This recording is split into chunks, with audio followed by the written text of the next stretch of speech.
好多嘢都係學翻嚟嘅，好多嘢都係練翻嚟嘅嚇。自己做到啲乜嘢，自己有心想做啲乜嘢咪去做咯嚇，就唔使下下又咩，下下就得個聖靈出嚟嗰啲人咧，即係唉小心啲 OK 嚇。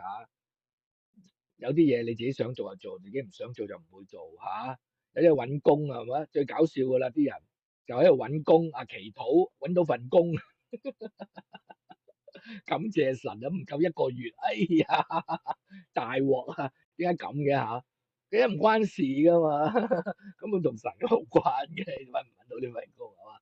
啊神你話知你啊係嘛？你揾到工就揾到工，揾唔到工就餓死咪你嘅事啦係嘛？